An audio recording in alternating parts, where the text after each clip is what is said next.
En train de parler sur les rudiments des oracles de Dieu.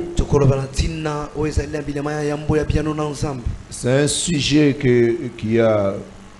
nous avons déjà parcouru un certain nombre d'éléments. Mais aujourd'hui, nous voulons toucher le troisième élément sur les diverses doctrines. La fois passée, nous étions en train de parler de la doctrine des hommes. Donc la saine doctrine d'abord, et puis la doctrine des hommes. Et nous sommes en train de parler sur toutes les doctrines des démons.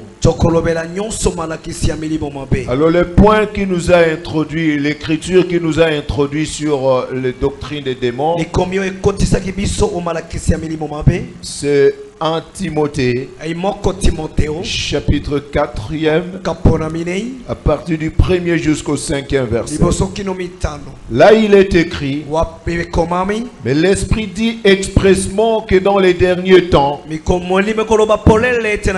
quelques-uns abandonneront la foi pour s'attacher à des esprits séducteurs et à des doctrines de démons.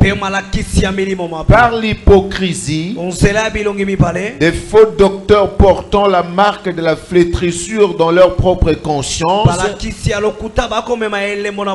prescrivant de ne pas se marier et de s'abstenir d'aliments que Dieu a créés, pour qu'ils soient pris avec action de grâce par ceux qui sont fidèles et qui ont connu la vérité.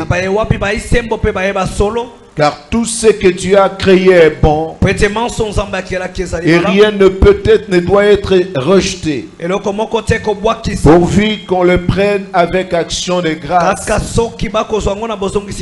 parce que tout est sanctifié par la parole de Dieu et par la prière.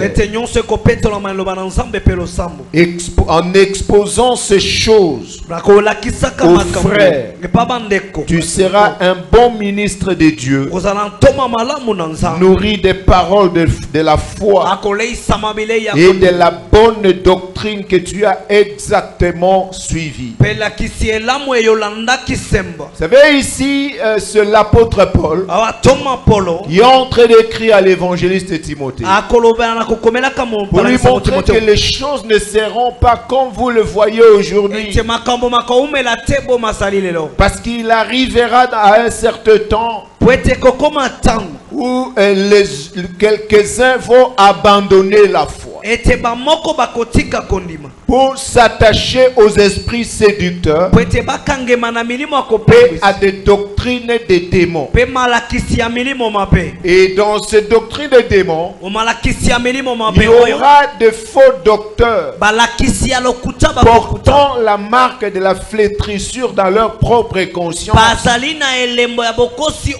Et ces gens-là vont apporter un certain nombre d'enseignements et un certain nombre de restrictions qui sont contraires à la volonté de Dieu.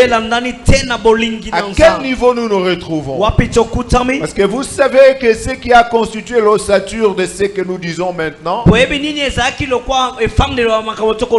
c'est l'écriture de Romains chapitre chapitre 10e. Là où on nous a montré que pour que la parole, la prédication soit réellement parole de Dieu,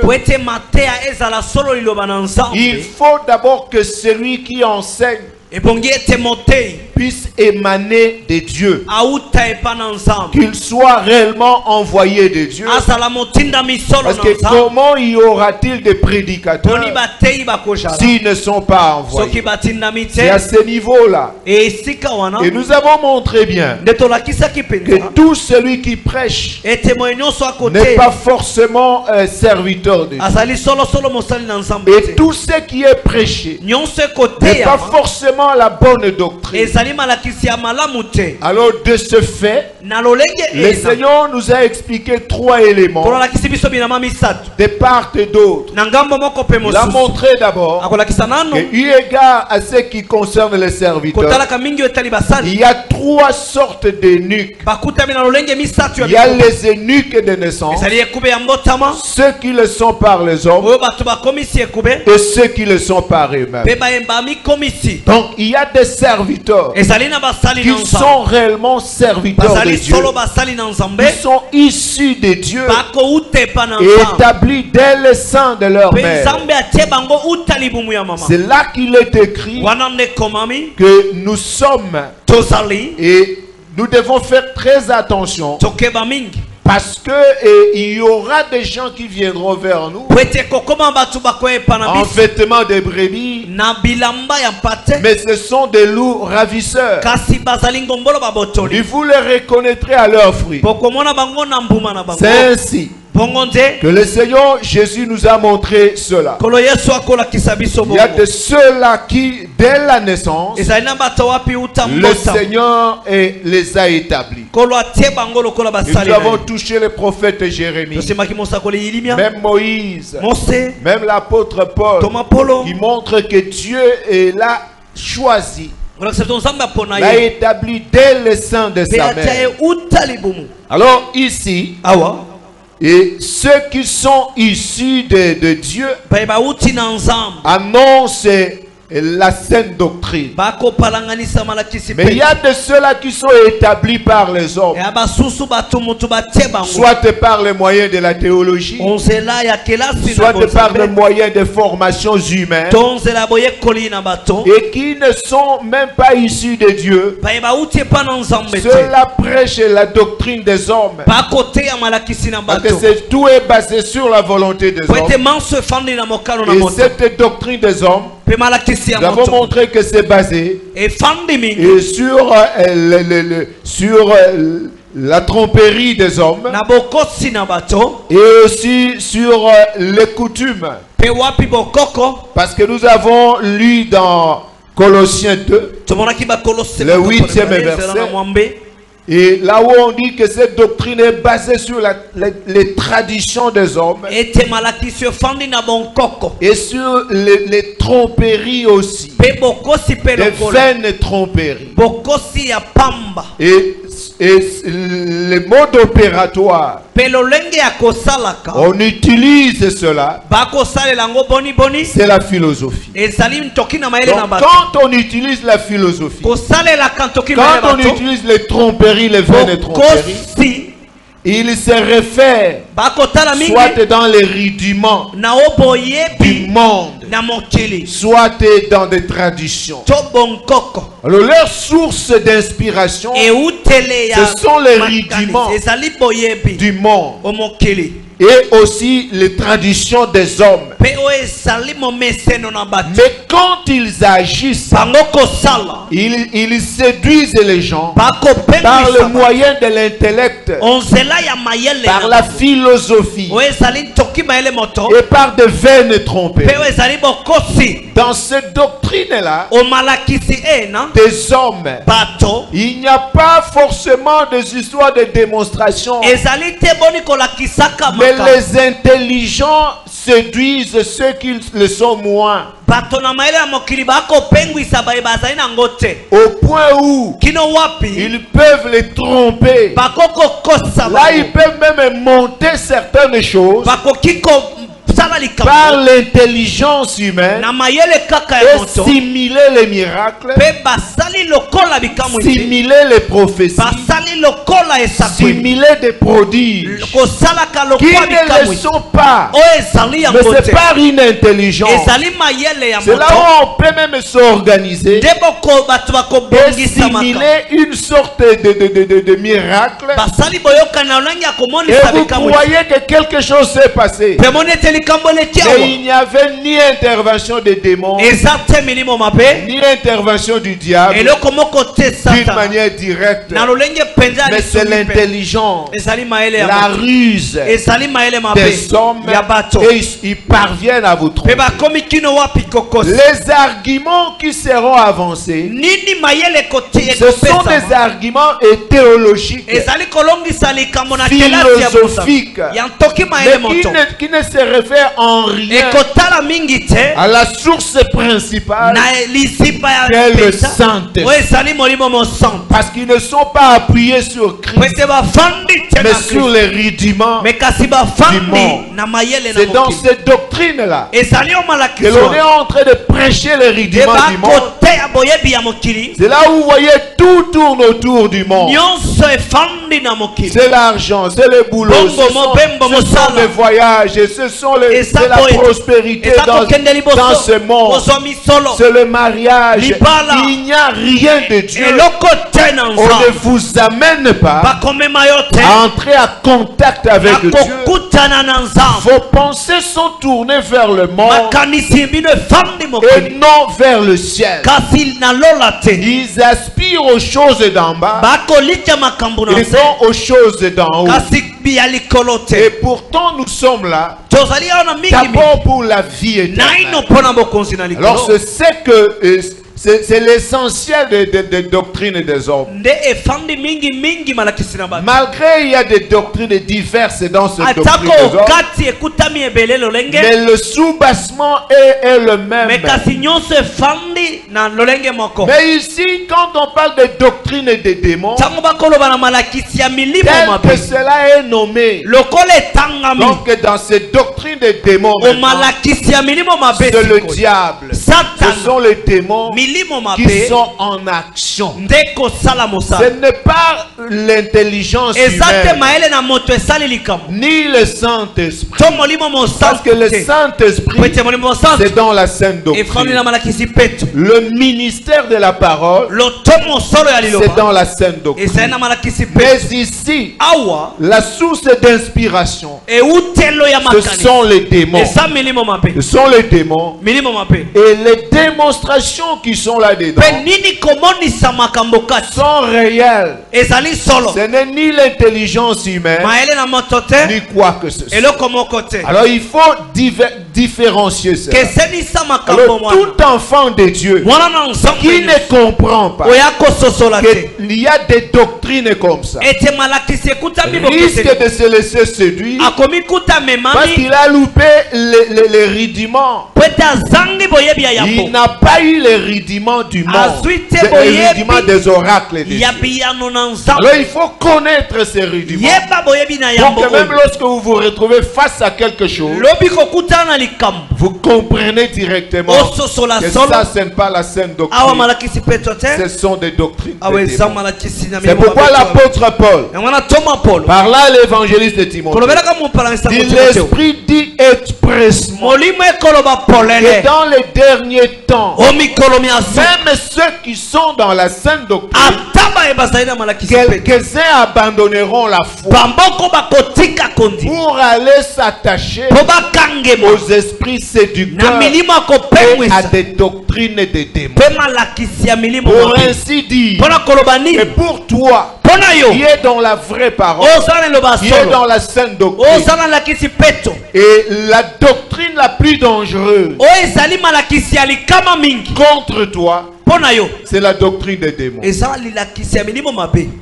C'est pourquoi on montre que par rapport à des doctrines des démons, quelques-uns de nous peuvent abandonner la foi pour aller s'attacher à cette doctrine des démons. Quelques-uns peuvent abandonner la foi. Vous savez pourquoi? Parce que il est difficile que quelqu'un qui est vraiment dans la sainte doctrine soit trompé par la philosophie de ce monde. Parce que les gens que vous rencontrez, vous ne les avez jamais trouvés avec des arguments qui peuvent vous convaincre. Et pourtant, les doctrines des hommes sont basées sur l'argumentaire, sur une certaine philosophie, sur une certaine manière de voir les choses. Or, vous êtes au-delà parce que vous avez la sagesse de Dieu. Mais des doctrines ici des démons ne sont pas basées sur des arguments,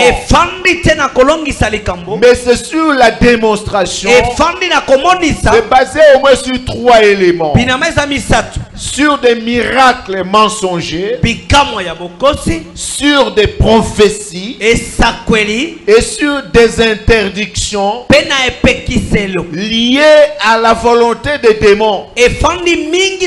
C'est que Dieu n'avait jamais interdit.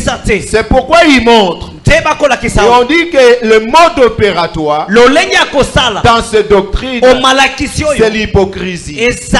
On dit que les serviteurs qui sont là sont des véritables hypocrites. C'est pourquoi on dit que les faux docteurs, portant par l'hypocrisie, les faux docteurs portant en eux une marque de flétrissure,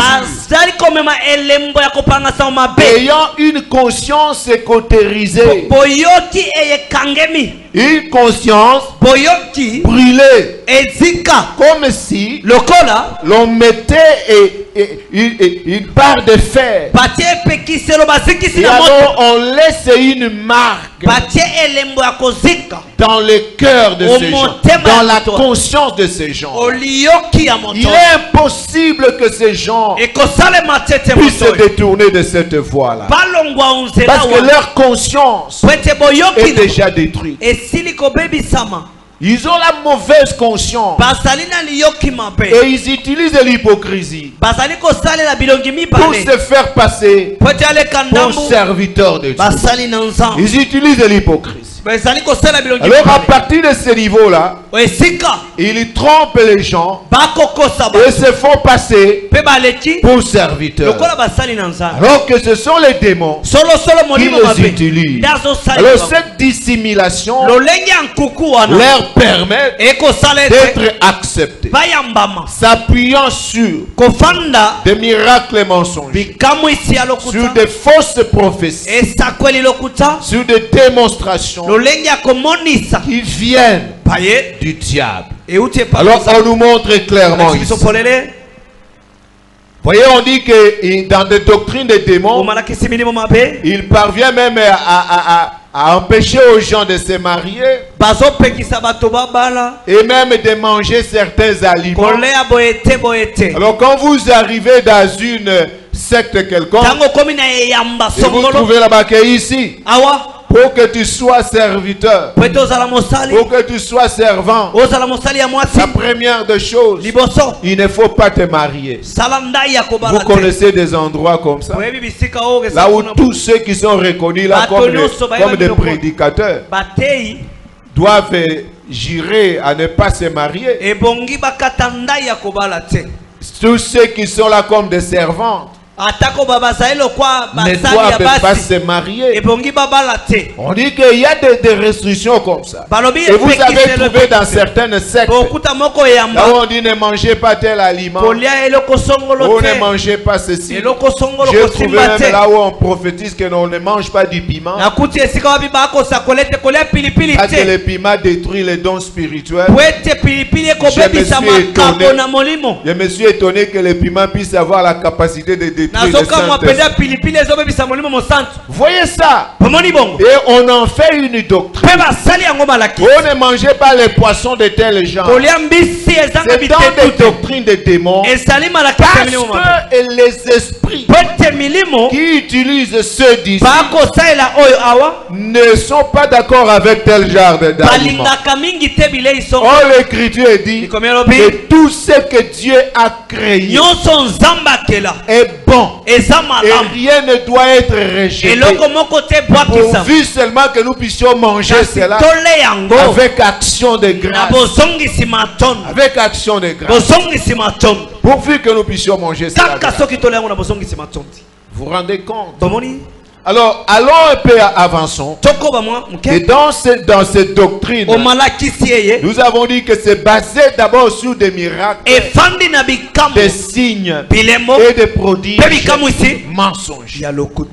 Le lecteur peut s'apprêter pour nous lire quelque part, parce que parlons un peu des miracles, des signes et des prodiges mensongers. Nous sommes sur Matthieu 24. On va revenir là. Matthieu 24, 24. Et puis il va aussi lire là où nous nous sommes arrêtés sur 2 Thessaloniciens 5. Mais commençons d'abord par Matthieu 24, 24. Nous lisons au nom de Jésus-Christ. Car il s'élèvera des faux Christ et des faux prophètes. Ils feront des grands prodiges et des miracles, au point de séduire, s'il était possible, même les élus. 1 Thessaloniciens 5, le 9e verset. Nous lisons au nom de Jésus-Christ. Car Dieu ne nous a pas destinés à la colère, mais à l'acquisition du salut par notre Seigneur Jésus-Christ. Amen. Amen. Allons dans 2 Thessaloniciens aussi, chapitre 2e. Le lecteur va lire à partir du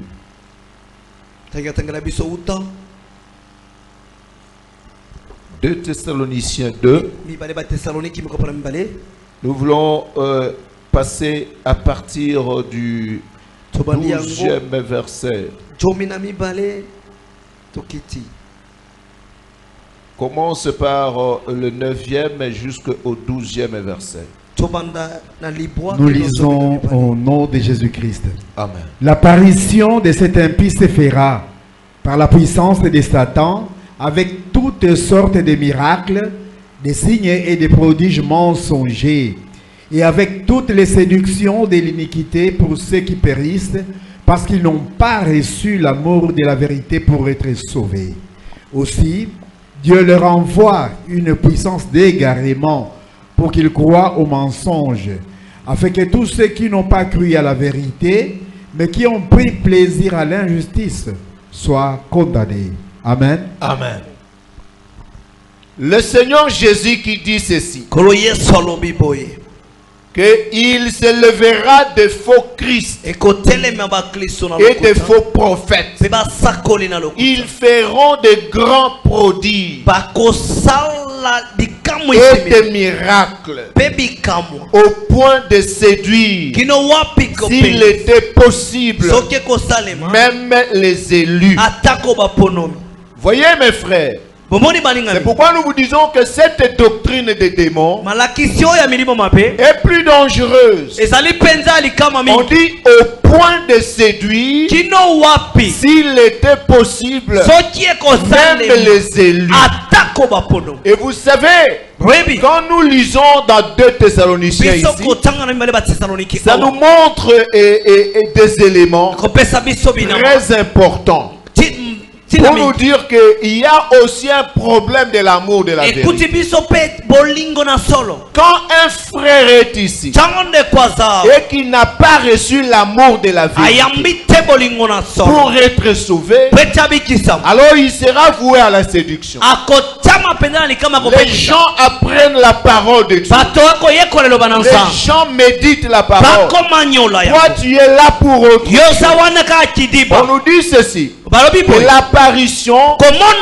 L'apparition de l'impie se fera par la puissance de Satan, avec toutes sortes de miracles, de prodiges et de signes, mais mensongers. Pas seulement cela, mais toutes les séductions de l'iniquité pour ceux qui périssent. Parce que, pourquoi ils vont périr? Parce qu'ils n'ont pas reçu l'amour de la vérité pour être sauvés. Voyez, quand on est ici, nous devons nécessairement avoir l'amour de la vérité. Nous devons aimer la vérité. Parce qu'il y a même des frères et sœurs qui sont sceptiques à la vérité. Même face à une situation quelconque, on lui présente des écritures. Non, la parole de Dieu dit ça. Mais il fait quelque chose, il rejette cela au-dedans de lui. Et non, malgré ça, en tout cas, tel que j'ai toujours considéré les choses, en tout cas, mais malgré ce qu'on est bon, je ne refuse pas que ce soit la parole de Dieu, mais en tout cas, il faut voir les choses autrement. Donc, l'amour de la vérité n'est pas dedans. Alors, quand on n'aime pas la vérité, on ne parviendra jamais au salut. Parce qu'on dit que l'apparition de cet impie se fera par la puissance de Satan, avec toutes sortes de miracles, des signes et des prodiges mensongers, et avec toutes les séductions de l'iniquité pour ceux qui périssent, parce que ces gens-là n'ont pas reçu l'amour de la vérité. Alors il faut faire attention. Tout enfant de Dieu doit savoir que la présence des miracles, des prodiges et des signes n'est pas de l'apanage de Dieu. Il faut dire que non, c'est Dieu seulement qui peut opérer miracles, de prodiges et de signes. Il faut ôter cela dedans de vous pour ne pas être séduit. Ce sont des rudiments que tout enfant de Dieu doit connaître. Un enfant de Dieu doit connaître cela. Que ce n'est pas parce qu'il y a des miracles, parce qu'il y a des signes, il y a des prodiges, que ce soit réellement Dieu qui opère. Comprenez cela. Parce que si on retient cette chose, alors nous aurons le temps de vérifier qu'est-ce que la parole de Dieu, qu'est-ce qui peut apporter le salut. Mais quand on n'a pas compris ces rudiments, le fait seulement que quelqu'un vient devant toi, il n'a pas d'argument de la parole de Dieu pour te convaincre. Mais lui, il présente carte sur table des miracles, des prodiges, des signes pour te dire enfin, le Seigneur Dieu m'a envoyé. Et toi, quand tu verras cela, en tout cas, l'Éternel est avec nous. En tout cas, Dieu est avec cet homme. Parce que ce qu'il a fait, en tout cas, mon frère, j'ai dit seulement telle chose. C'est pourquoi l'on nous dit que nous devons passer par des rudiments. Qu'est-ce que le Seigneur voudrait que tu retiennes ici? Il faut que tu retiennes que tout miracle, tout prodige et toute espèce de signe, quelle que soit leur profondeur et leur grandeur, ça ne vient pas forcément de Dieu. Et que tu retiennes qu'il y a une doctrine que l'on appelle la doctrine des démons, qui n'est basée que sur ça. Il n'a pas d'argument solide, mais qui passe par cette démonstration. Alors il faut retenir cela, parce que on dit que ces miracles, ces prodiges, ces signes sont mensongers. Pourquoi mensongers? Parce que ce sont des choses qui ne sont pas basées sur la vérité. Ce n'est pas basé sur la vérité. Il faut bien retenir cela. S'il n'y a pas de vérité de l'évangile, il faut bien savoir que la chose ne vient pas de Dieu. Retenez cela, c'est simple. C'est très simple. C'est ce que Dieu veut que vous reteniez. Ce sont des rudiments, les choses du commencement qu'aucun enfant de Dieu ne doit ignorer. Pas seulement qu'il ne doit pas ignorer, mais qu'il ne doit pas comprendre superficiellement. Parce que l'ignorance à ce niveau n'est pas permis. Non pas que tu dois connaître cela, mais tu dois bien connaître cela. Parce que ce sont les choses du commencement qui nous ont préservés jusqu'à présent. Si nous avons échappé à la séduction, si vos frères ont échappé à la séduction, c'est parce qu'ils ont compris cela dès le commencement. Dès le commencement. Comprenez-vous cela? Il se levera de faux Christ et de faux prophètes. Ils feront de grands prodiges et de miracles au point de se dire, s'il est possible, même les élus. Si les élus sont menacés par ce mode opératoire, alors ceux qui ne le sont pas, c'est pourquoi il faut connaître. Connaissons et cherchons à connaître, et ayons la connaissance basée sur la vérité, parce que ces miracles sont mensongers. Même si l'on faisait descendre le feu du ciel sur la terre, alors ça ne suffit pas. Mais quel est le message de l'évangile que cet homme apporte? Parce que l'on nous montre bien, et il n'y a que trois choses qui puissent conduire à la vie. Si ces trois choses n'existent pas, il n'y aura pas la vie. Le lecteur s'apprête. Si ces trois choses n'existent pas, en tout cas ça ne peut pas amener à la vie. Nous sommes dans 2 Thessaloniciens.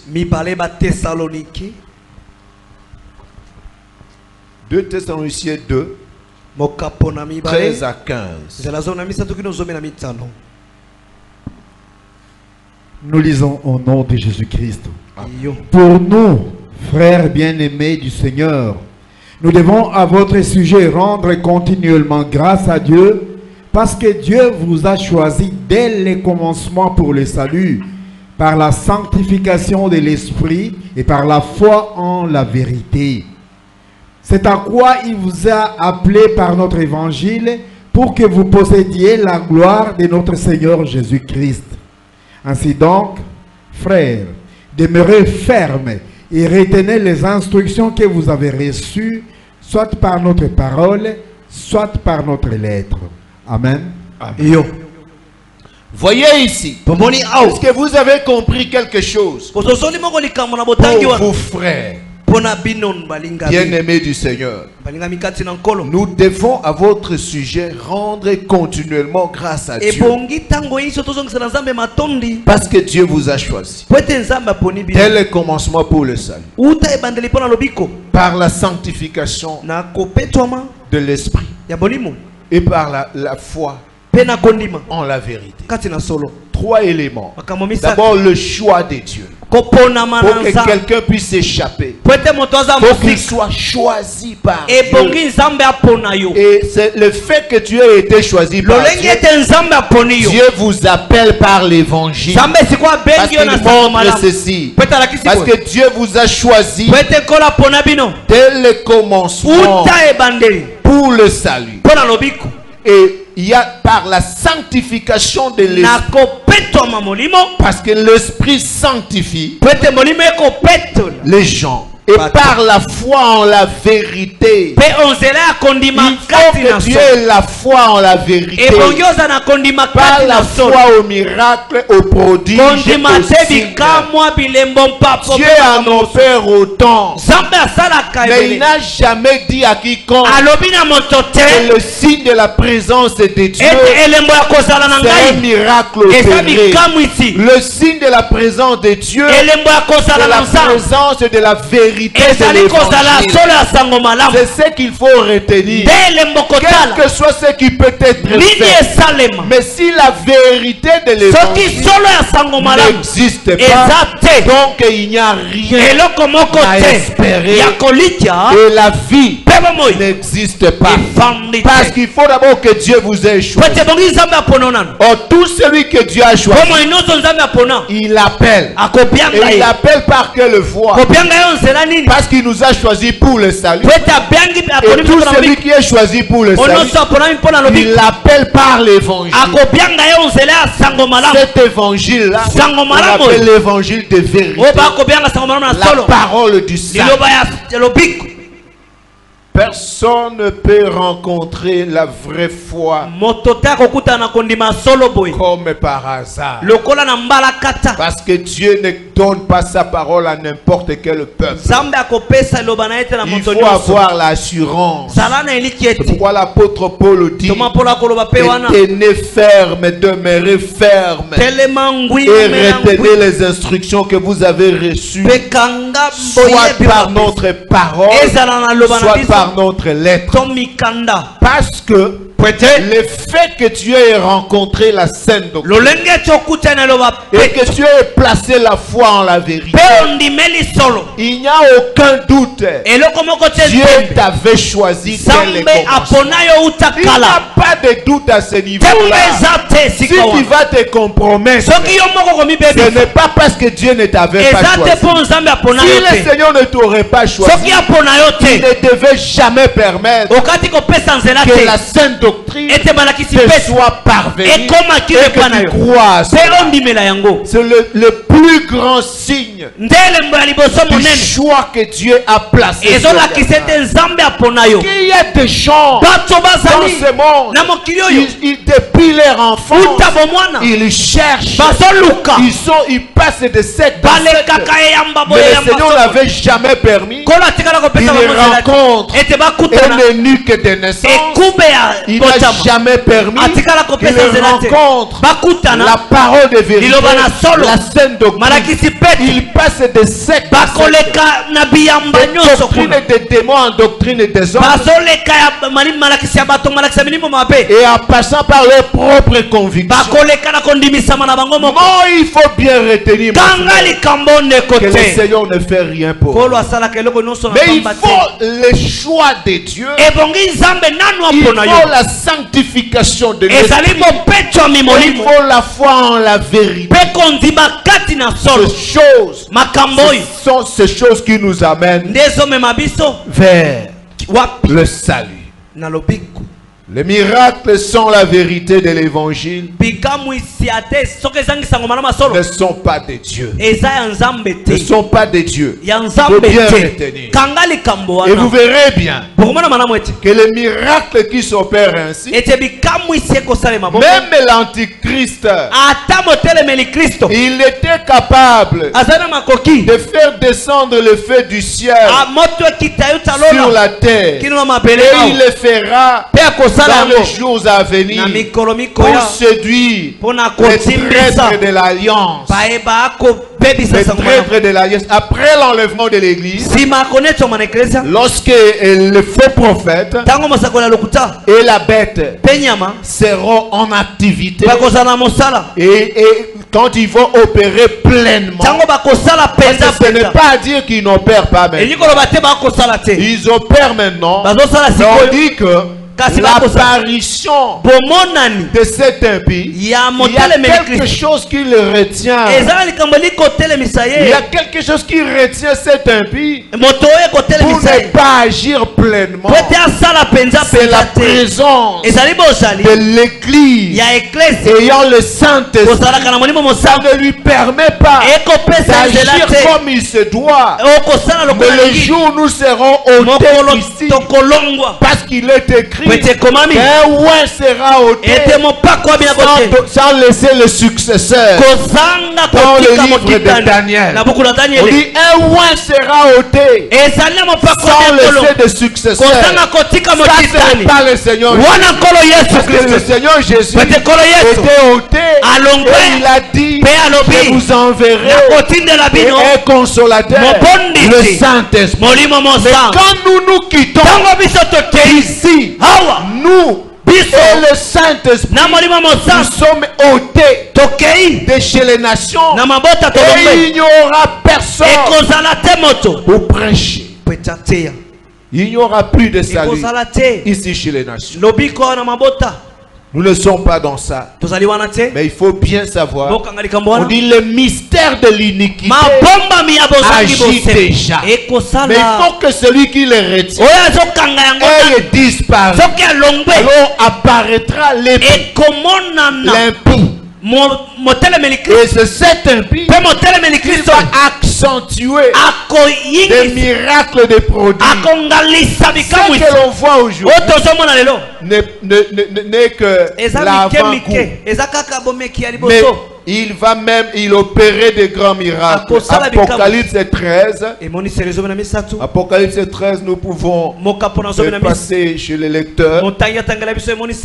Apocalypse 13. Il va lire à partir du 12e verset. Et il va descendre jusqu'au 14e. Nous lisons.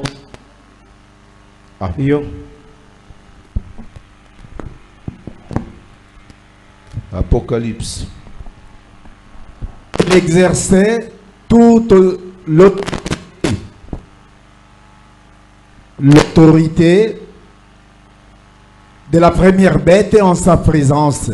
Et il faisait que la terre et ses habitants adoraient la première bête dont la blessure mortelle avait été guérie. Il opérait des grands prodiges, même jusqu'à faire descendre du feu du ciel sur la terre à la vue des hommes. Et elle séduisait les habitants de la terre par les prodiges qui lui étaient donnés d'opérer en présence de la bête, disant aux habitants de la terre de faire une image à la bête qui avait la blessure de l'épée et qui vivait. Amen. Amen. Faire descendre même le feu du ciel sur la terre. Après enlèvement de l'église, il y aura de très grands miracles ici. Que le faux prophète va opérer. Le faux prophète va opérer à connivence avec la bête. Parce qu'ils se réunissent maintenant. Alors, il ne faut pas penser que tout le miracle, les prodiges viennent de Dieu. C'est dans cette doctrine de Dieu que les gens s'appuient même sur la magie. Que ceux qui sont appelés de pasteurs aujourd'hui et de prétendues églises vont aller consulter le diable s'adhérait à la franc-maçonnerie, s'adhérait à des sections magiques, et pratiquer le satanisme au nom d'un certain Jésus qui n'est autre que le diable. Parce que le diable lui-même s'appelle Seigneur Jésus. Dans l'œuvre de la séduction, il ne se présente pas là pour dire voici moi le diable, adorez-moi. Non. Lui, quand il agit, il n'agit pas ainsi. Parce que c'est l'œuvre de la séduction. Pour le moment, ce n'est pas l'imposition. Pour le moment, c'est la séduction. Ce qui ne peut pas obtenir de force, il l'obtient par vous-même.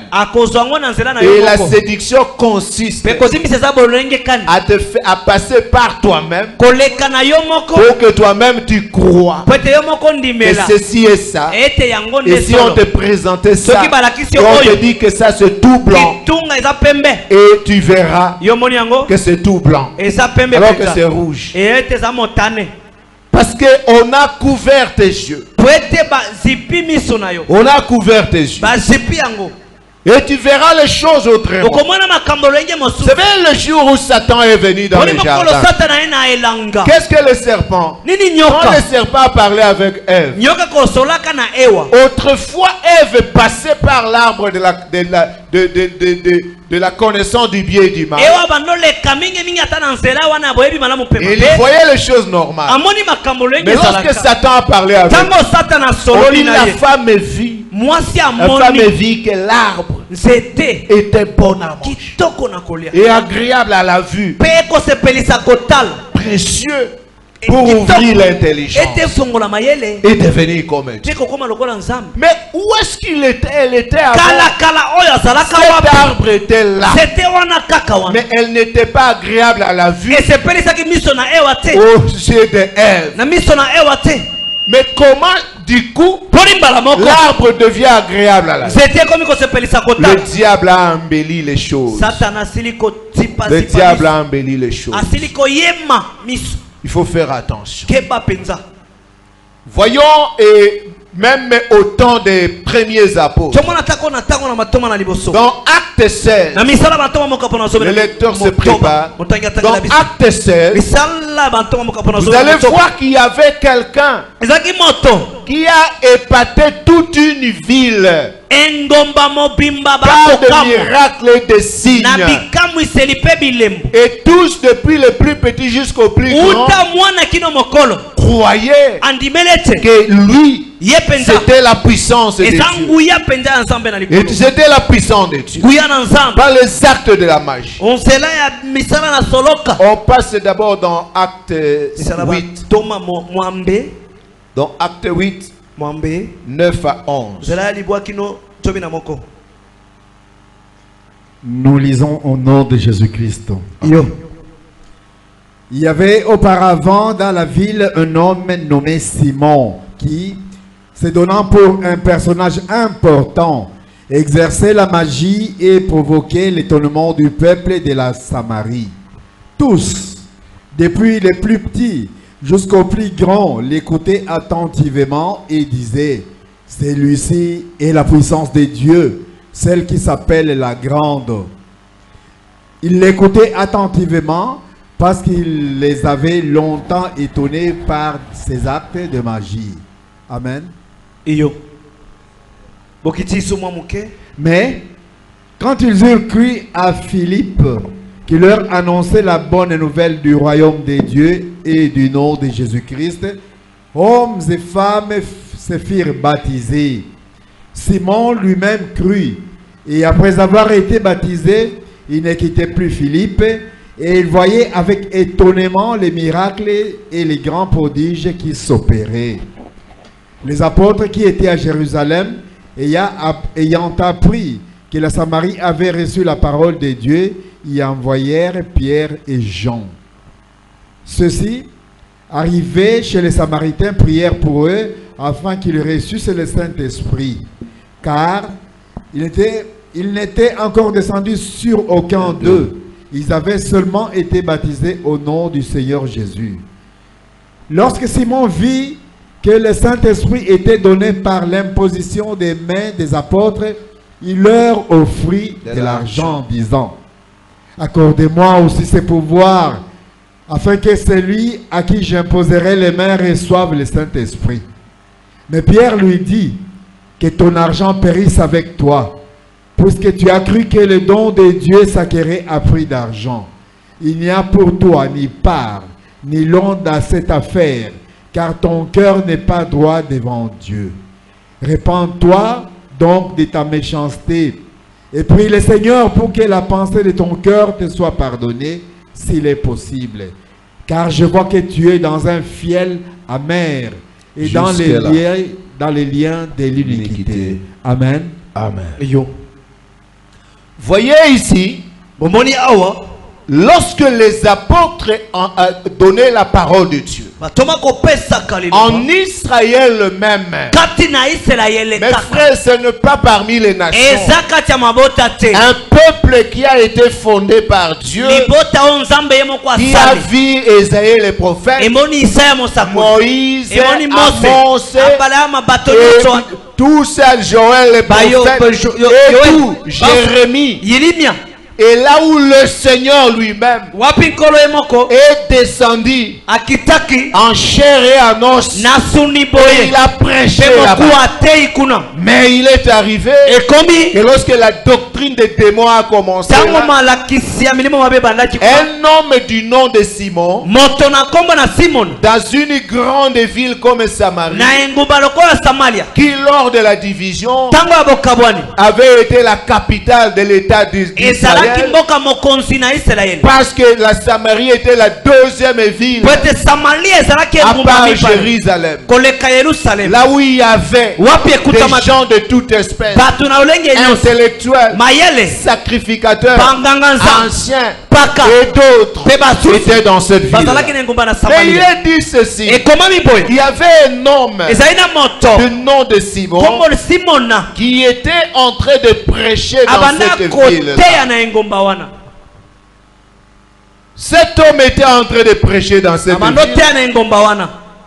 Et tous, depuis le plus petit, parce qu'on dit qu'il y avait auparavant dans cette ville, avant que l'évangile n'entrasse là, et cet homme-là était nommé Simon. Il s'est donné lui-même d'abord pour un personnage important. Il avait vraiment de la considération dans la ville, parce qu'il était reconnu comme étant l'homme de Dieu. On l'appelait la voix de Dieu, la puissance de Dieu. Voyez, tous, depuis le plus petit jusqu'au plus grand, l'ont reconnu. Voyez, on dit ceci: il exerçait la magie pour provoquer l'étonnement du peuple de la Samarie. Mes frères, comprenez cela. Beaucoup utilisent la magie. C'est pour cette raison que vous voyez même des miracles et des prodiges qui n'ont aucun fondement de la parole de Dieu. Aucun fondement de la parole de Dieu. Nous reviendrons sur le passage que nous avons lu la fois passée. Après ici. Alors l'écriture montre bien que tous, depuis le plus petit jusqu'au plus grand, l'écoutait attentivement. Il a captivé toute une ville et disait: celui-ci est la puissance de Dieu, celle qui est appelée la grande. Il ne disait pas que celui-ci a la puissance de Dieu. C'est lui-même est la puissance de Dieu, celle qui est appelée. Donc Simon était considéré comme la personnification de la puissance. Donc c'est une puissance personnifiée. La puissance de Dieu est devenue homme et qui se manifeste dans la vie. Même l'apôtre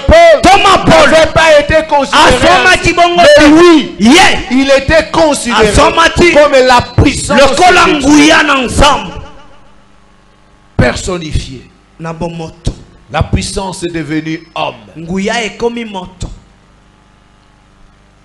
En Samarie, en Israël, devant le peuple qui connaissait les prophètes, ceux à qui Dieu avait donné, et même les patriarches, tel que cela est écrit dans Romains, le culte, le patriarche était qui? Est issu selon la chair, le Christ qui est le Dieu éternellement. Mais ces gens-là, aucun n'a échappé. Toute une ville, personne n'a échappé. Comprenez cela, que c'est un grand danger. Lorsque nos yeux se tourneront vers des démonstrations qui ne sont même pas conformes à la parole de Dieu. Tu es appelé à croire à la parole de Dieu. C'est par la foi en la vérité que nous devons hériter les royaumes de Dieu. Il l'écoutait attentivement parce qu'il les avait longtemps étonnés par ses actes de magie. Voyez mes frères, qu'est-ce qui a fait qu'il puisse l'écouter? Ce n'est pas parce qu'il avait vraiment l'aura. Non, il n'en avait pas. Il n'était pas aussi éloquent. Il n'était pas versé dans les Écritures.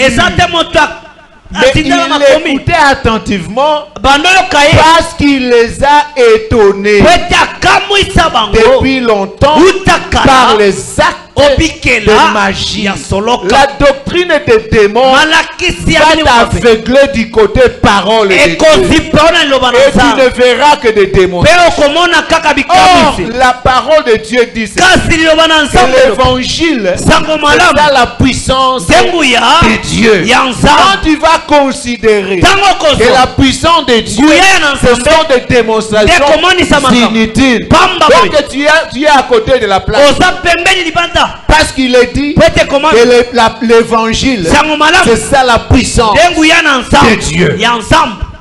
La puissance de Dieu, c'est l'évangile. Voyez, pour celui qui croit, l'évangile, c'est ce que l'on appelle la puissance de Dieu. Et non pas quoi que ce soit qui pourrait venir, et nous allons considérer cela comme étant la puissance de Dieu. Parce que l'apôtre Paul est en train de montrer là-bas que nous devons considérer ces choses, que l'évangile, c'est ce que l'on considère dans la parole de Dieu comme étant la puissance de Dieu. Mais il faut considérer ainsi. Sans l'évangile, il n'y a pas la puissance de Dieu. Tout ce qui peut être fait comme une démonstration, ce n'est pas ça exactement la puissance. Voyez par exemple ce que les autres disent ici. Ils disent que non. Quand ils font des histoires qui sont contraires à la parole de Dieu, ils se disent que non, le Seigneur avait dit que celui qui croit à moi fera des miracles que j'ai faits, et il fera des miracles que je n'ai pas faits. Parce que moi je vais au Père. Voyons un peu cette parole ici. Acte 20. C'est là qu'ils ont toujours falsifié les choses. Et nous insistons à ce niveau-là. Et ils disent même aux gens que le Seigneur Jésus a fait d'autres choses qui ne sont pas écrites dans les livres. Vous avez toujours suivi, on dit non frère, ce n'est pas tout ce que Jésus a fait qui est écrit.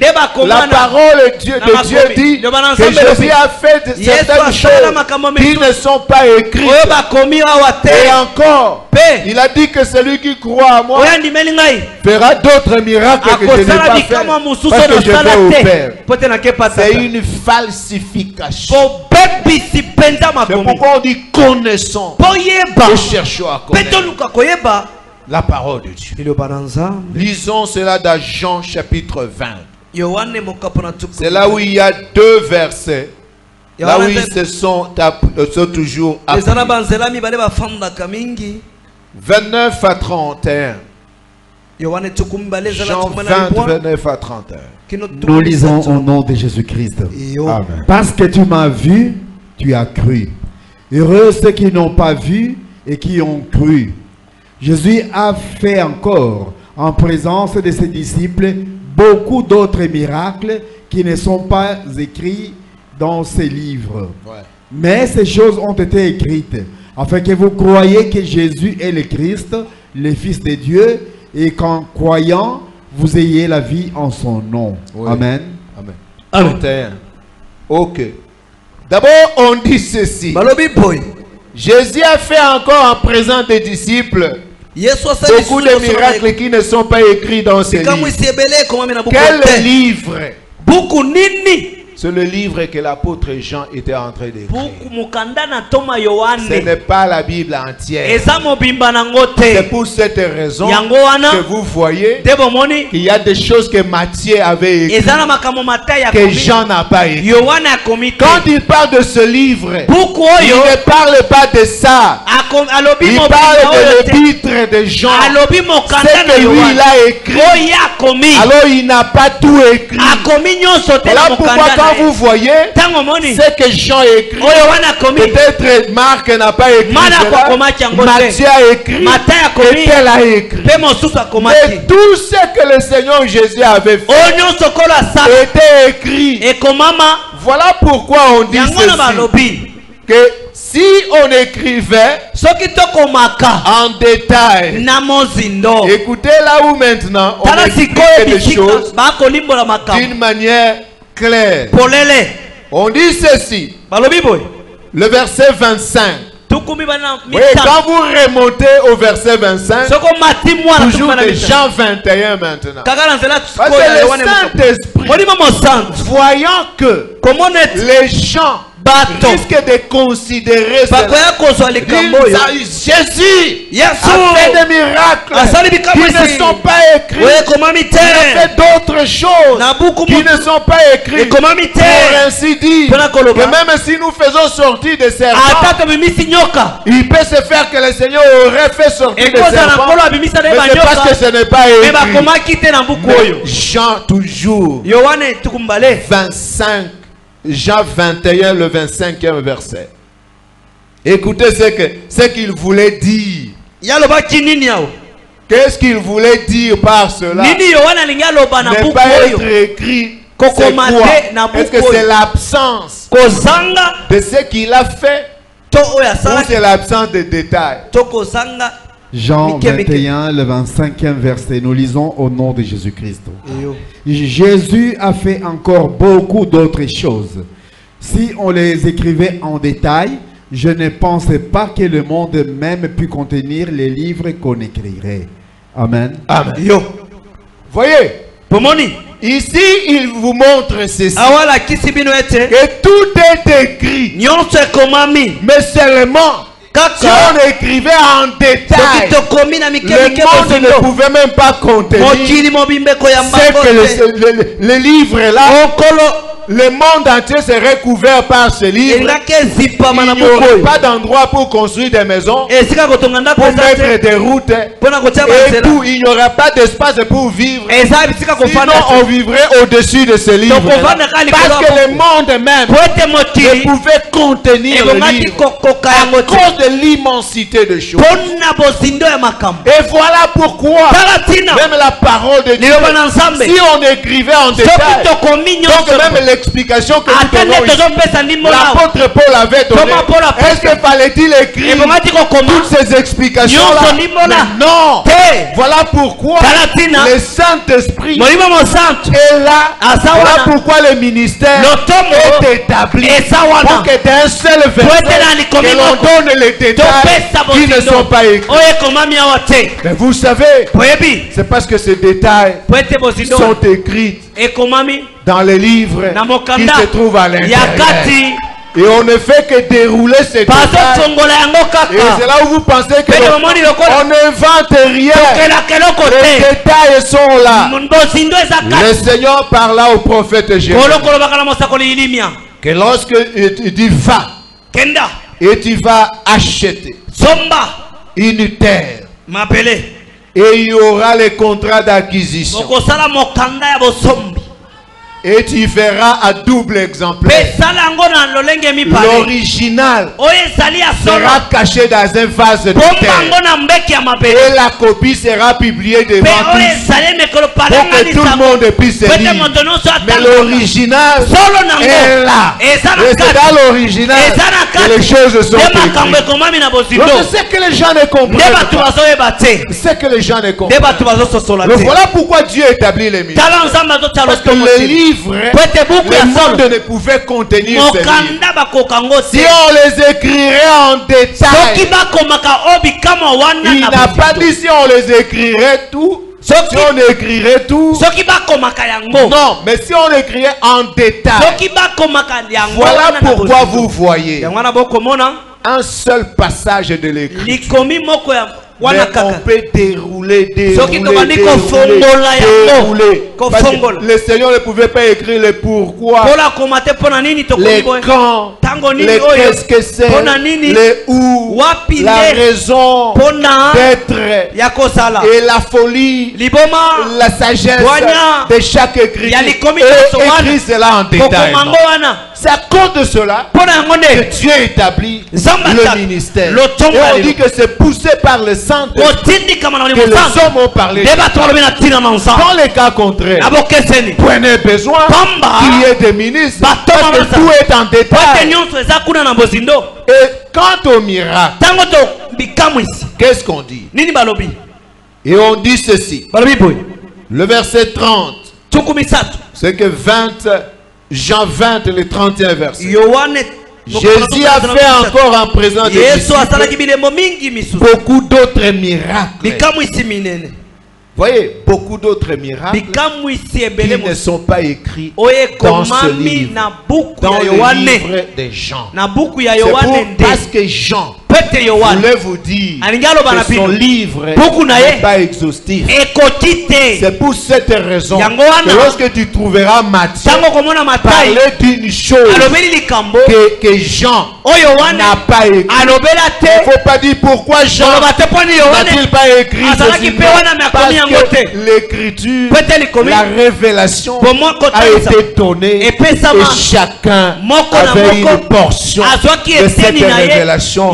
Pour que l'on mette ensemble, pour que cela soit un tout. Rien ne manque. Rien ne manque.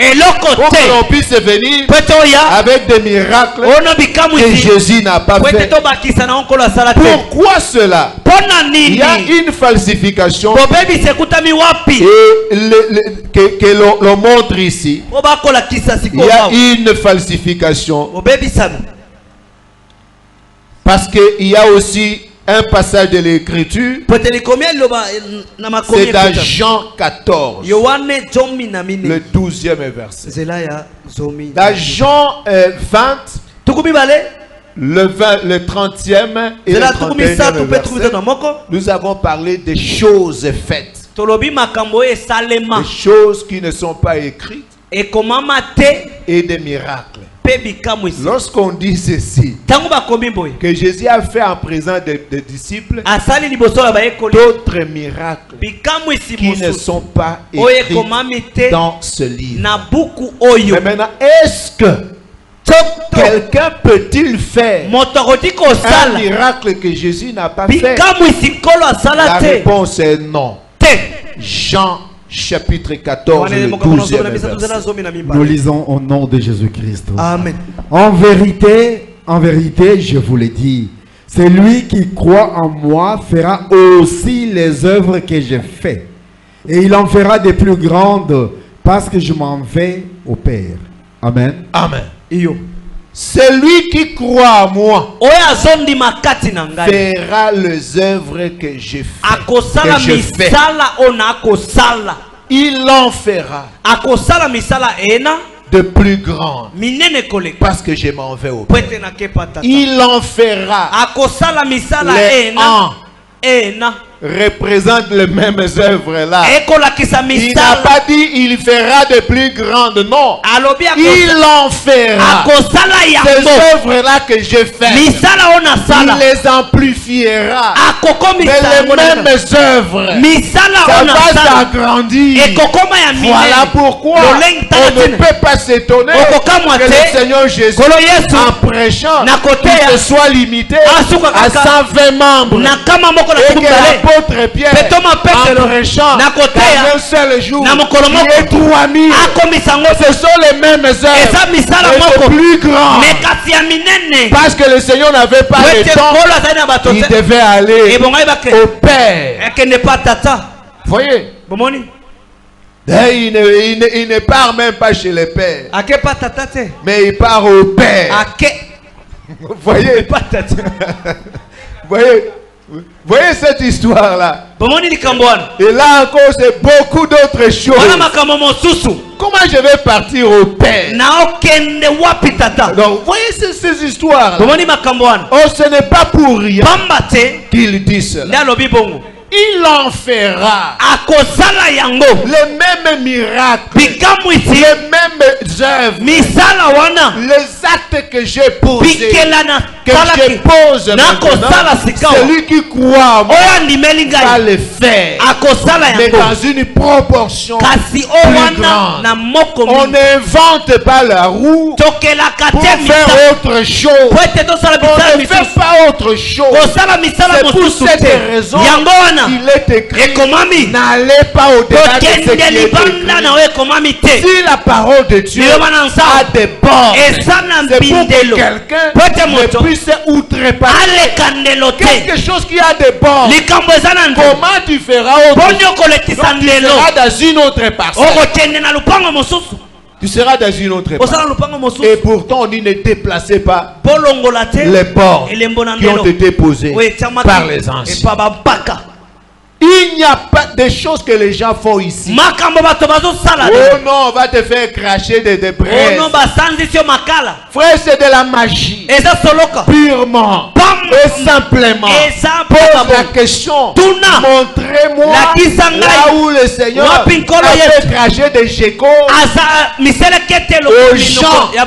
Il n'y a pas. Et les geckos ici, c'est un démon où se boit. Le démon est un esprit. Et non une chose. Voilà pourquoi on vous appelle là-bas. Oh, les prophètes ici. Allez là-bas. Oh, il est en train de toucher les gens. Oh, on enlève. Et vous verrez que ce sont les mêmes histoires. Ce sont les mêmes histoires. C'est parce qu'on vous aveugle. Et l'on vient avec ça. Quand lui il a ça, tu ne verras pas. Et il fait seulement, il te touche. Et finalement, quand il le retire, tu penses que la chose est sortie de toi. Et c'est comme ça. Ce sont des pratiques de féticheurs. Dans les cas contraires, au temps du Seigneur Jésus, au temps des apôtres, on aurait pu voir ces choses à grande échelle. À grande échelle, on aurait pu voir ça. Si les démons, parce que le diable n'évolue pas, il faut bien savoir, il n'a pas d'évolution. Il a autant de principes. Il a toujours fait. S'il n'agit pas par ceci, il agit par cela. S'il n'agit pas par ceci, il agit. C'est comme ça que les choses se trouvent. Écoute-moi. Le diable n'a rien à créer. Il ne change que des principes qui ont existé depuis avant. Alors le Seigneur dit qu'il en fera de plus grandes. Pas ils feront d'autres choses que je n'ai pas fait. On n'écrit pas. Mais quand il touche ces le Seigneur avait dit que celui qui croit à moi fera des choses que j'ai faites et des choses que je n'ai pas faites. Et on vous dit dites Amen. Et vous là-bas Amen. On vous fait participer non seulement à l'ignorance mais à la malédiction et à l'apostasie et à l'anathème. À l'anathème. Ne croyez pas à cela. On dit Jésus-Christ est le même hier. Rien ne va changer. Rien ne change. Il est dans la perfection. Il ne peut pas aller outre. La parole de Dieu est parfaite depuis avant. Avant de nous la présenter, on dit qu'il a éprouvé sa parole 7 fois. Et il a trouvé que c'est parfait. Alors il n'y a pas quoi que ce soit inventé. Qu'est-ce que nous pouvons expliquer aujourd'hui? Que l'apôtre Paul n'ait expliqué, que l'apôtre Jean n'ait expliqué. Ils ont expliqué ce que nous expliquons. Voilà pourquoi l'apôtre Paul dit restez ferme, demeurez ferme mes frères dans les choses, dans les instructions que nous vous avons données, soit par notre parole, soit par notre lettre. Il prêchait ce que nous avons ici. Ce sont les lettres. Et il prêchait dans les assemblées. Vous êtes assis là-bas et ils sont en train de prier. Et nous sommes certains que même si Pierre Paul se réveille, il est assis là-bas, il dira Amen parce que nous enseignons. Parce que nous peut-être que n'allons pas loin. C'est ce qu'ils avaient enseigné. C'est pourquoi lui-même disait que je ne m'écarte en rien de ce que les prophètes et ceux qui nous ont précédés et Moïse avait dit. Parce qu'on est de la même lignée, alors on ne peut pas s'écarter. Alors mes frères, ces dispositions de l'écriture sont falsifiées au jour le jour. Alors personne ne peut faire ce que Jésus n'a pas fait. Rien. Personne ne peut le faire. Il peut faire la même chose, même si c'est à grande échelle, mais c'est la même chose. Parce que le Seigneur est le commencement et la fin. Il est l'alpha et l'oméga. Et aujourd'hui, nous voulons nous arrêter là. Alors, ce sont des doctrines des démons qui utilisent toutes ces choses. Nous avons parlé seulement des miracles. Et prochainement, nous allons parler de la prophétie et des diverses interdictions. Que l'Éternel, le Dieu d'Israël, vous bénisse et vous fasse paix.